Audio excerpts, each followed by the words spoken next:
On this episode of China Uncensored, Chinese state-run media covers the Yangtze River ferry disaster. Oh, what's that, Shelley? Ah, yes, rescue. The Yangtze River ferry rescue.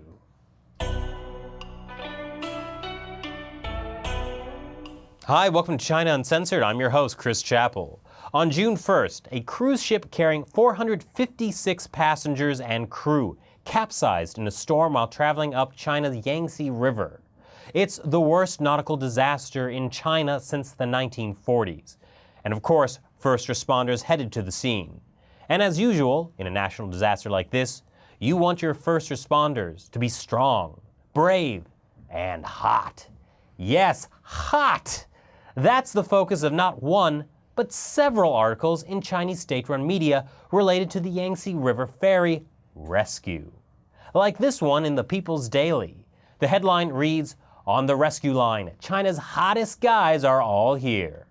Now perhaps you're looking at all these pictures of, I guess, sort of good-looking guys, and thinking to yourself, might this not be that appropriate?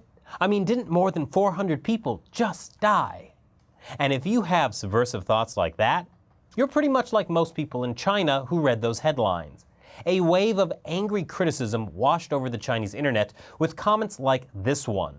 People's Daily, why don't you just go die? How could you come up with a headline like this when you have so many layers of reporters and editors looking at it? So how do headlines like this actually happen? Well, first a little context. Over the decades, China has seen its share of disasters, just like other countries have. But in China, often natural disasters are also kind of man-made.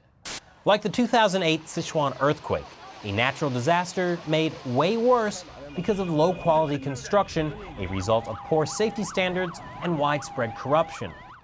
But even obviously man-made disasters like coal mine collapses and train crashes all have one theme when it comes to state-run media coverage. Rescue, rescue, and more rescue. Now when disaster strikes in, say, the US, the media do cover the rescue. But they're also allowed to ask tough questions, like why did this happen? Who is responsible? How could it have been prevented? And they do ask those questions. And that's probably healthy for society. In America. But obviously, you don't understand the special situation in China. You see, those kinds of so-called tough questions actually disrupt social harmony. You don't need people to look for shortcomings after disasters. You need people to pull together, like these heroic first responders standing in front of the setting sun. You need people to be touched, like this article in People's Daily called Eastern Star Sinking, the moments that touched you and me.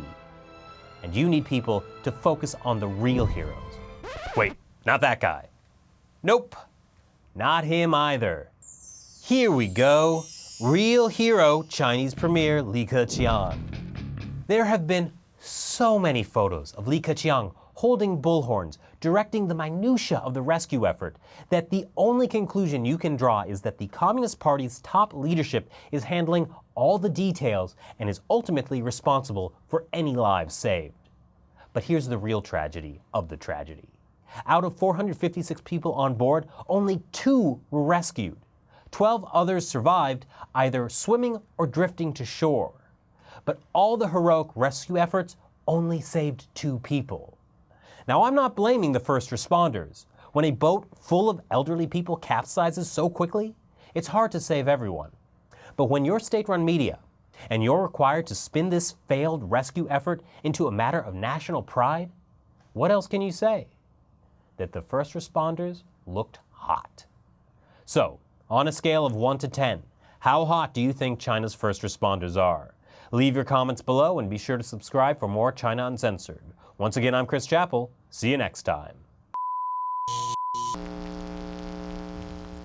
Do you like Chinese dumplings? Of course you do.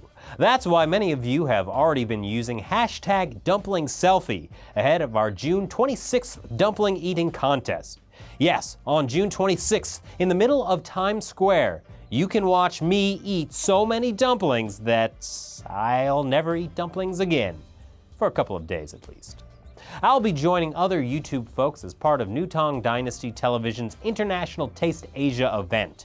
You can come to Times Square on the evening of Friday, June 26th to watch live or check it out in our live stream. If you don't know about this yet, here's how you can participate. Take a photo of yourself eating dumplings and post it to Twitter, Instagram, or Facebook. Make sure to hashtag dumpling selfie and use @TasteAsiaNYC in your post. We'll select the best photo and we'll fly the winner and a guest to the 2016 competition in Times Square next year. So start eating those dumplings. Just not so many we have to send in hot guys to rescue you.